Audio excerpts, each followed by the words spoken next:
here at BCN, I mentioned earlier that we have really shifted our focus outside the church building, and so that the only thing we really do here in the building as far as the church goes is we have our Sunday morning worship service, which is really a time of celebration, and everything else that happens in the church, it takes place in community, in small groups of people who get together.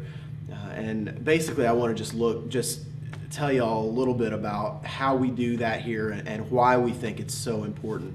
And I want to start by basically looking at kind of a history of community in America and what's happened to it over the last 100 years or so, about the last 115 years, going all the way back to 1900, when there were a number of things that were true about America. First of all, almost everyone in America in 1900 still lived on a farm. And so there wasn't a need for a car. The car hadn't been invented yet, but there wasn't a need for a car. There wasn't a need to go out and purchase a lot of things or be much of a consumer, because pretty much everything that you needed, you either grew on, the food you grew on the farm, or you oftentimes the mother figure of the family would make the clothing that everyone wore. And so basically there wasn't a lot of consumption. The home back in 1900 was the center of production. And that's something that, again, we learned in Vincent Miller and other things that we read, including Leonard Sweet and Dr. Will Miller throughout the semester. And so, as we look at what community was back then, it was very common for you to see a front porch and oftentimes it wasn't just in front of the house, but it was actually a wraparound porch. It was these huge houses that you see from 100 years ago or so have these wraparound porches where there's plenty of room for swings and chairs and basically plenty of room for the whole family to gather. And that was really, really conducive to community, because here's what would happen. The family that lived on the next farm over maybe they would be walking to the market or wherever it was they were going, and on their way by, this other family was sitting out on the front porch, and the family on the front porch would say, "Hey, how you doing?" and invite them in for a cup of lemonade, a cup of iced tea, or whatever the case may be. And when they were done visiting the family that was on its way to the market, oftentimes they would say, "Hey, can we leave our kids here and let the kids play together while we go to the market, then we'll pick them up on the way back through." And of course that was never a problem. Community was kind of natural, not only in the society in which they lived, but even by the architecture that was used. Community kind of naturally came. And so that was really, really, that's something that we can learn from the people about 100 years ago. Fast forward 50 years then to the World Wars, and take a look at what happened to community then. What we have started to see happen is we have shifted now in America from rural living to urban living. And the shift has gone from, where most people used to live on farms in the early 1900s, now in the mid-1900s, in the 40s to the 60s, now people have moved to the cities. The kind of exodus from the country has begun, and people have moved to the cities. And if you notice, houses that were built during this time are built really close together. And when you build houses that close together, all of a sudden you don't have room for a front porch anymore. And so the front porch is now gone. It's been replaced by something that we call a stoop. It's kind of a 8x8 concrete piece that comes out people's front door, and you can usually set 1 or 2 chairs on it, and that's about it. It's still not too uncommon for folks to sit out and drink their iced tea on the porch on a nice spring evening, but it's much less common now for a family to walk by and leave their kids with this family that's out on the porch. For one thing, because there's just not as much room. The yard's not quite as big. There's not as much room for the kids to play and enjoy each other.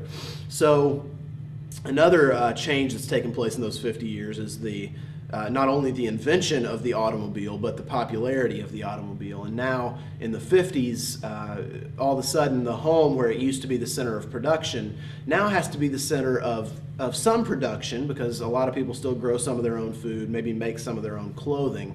But the home has now become partially the center of consumption. And the folks who, generally it's the men, the father figure of the family, will get in the automobile and will drive somewhere else to work, as opposed to working right there on the farm. and then the mom is required to stay home and take care of the children. And that's, again, these are generalizations, but that's generally how it worked back in the mid-1900s. So you can see that community has taken a little bit of a hit. It's not as natural as it used to be. And so America has lost something sociologically in that process. Now fast forward 50 more years and look at where we are in the early 2000s to here now in 2015 range. Basically, here's what you have now. A vast majority of Americans now live in suburbs. Urban America is no longer the place to live, it's the place to work, and you live in suburbs. And what we know about suburbs is they are made up of neighborhoods, and these neighborhoods are made up of homes that don't have front porches and they don't even have stoops.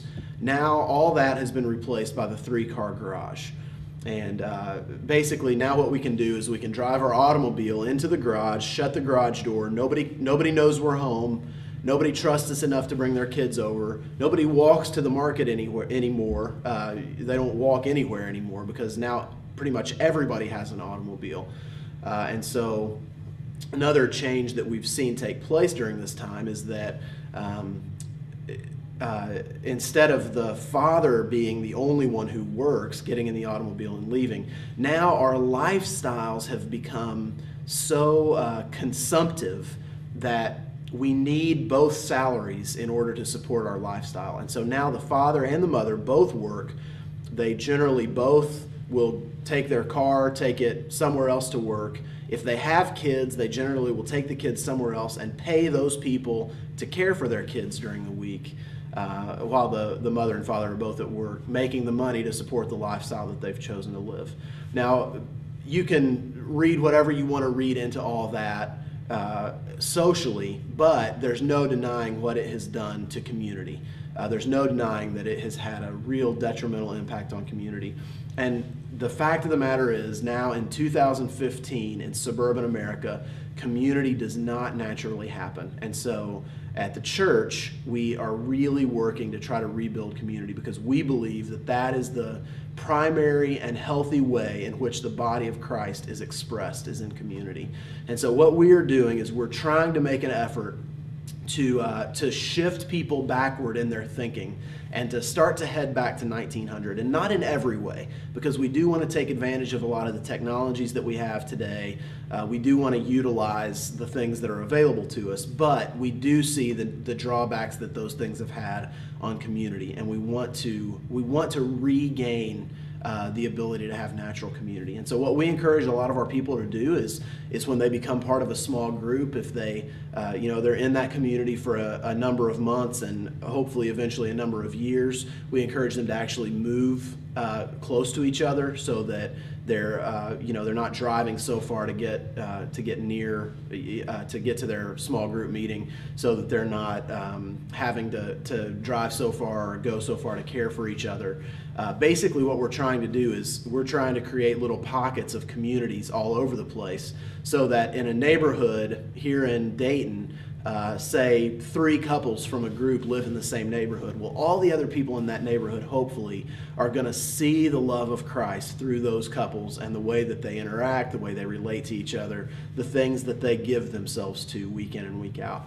And that is the baseline, that is the ecclesiological rationale for why we do what we do. That is the primary goal, is to get Christ followers living in community, authentically living their lives following Christ, so that their neighbors can take a look at that and see them and wonder, what is it about them that's different, and eventually ask them, why is it that you act this way? Why is it that you cared so much when this was wrong in my life, or when this happened to me, or why was it that you celebrated so well with me when this one thing went right? Those are the kind of things that we have people asking our people now in 2015, and it's been a long process to get there, but it's been really exciting. So there's the ecclesiological rationale. Everything comes back to community, comes back to being a part of a small group of people, not necessarily as a small group as you've traditionally heard the term, but hopefully as you've heard, living in proximity to one another, making very socially conscious decisions on what they eat, what they wear, gathering together, all these communities gathering together every Sunday morning for a great time of celebration of what the Lord is doing in their communities, and a time of teaching and learning and hearing the lectionary, hearing the church calendar reading for that day. And that's what we do as a community here at BCN.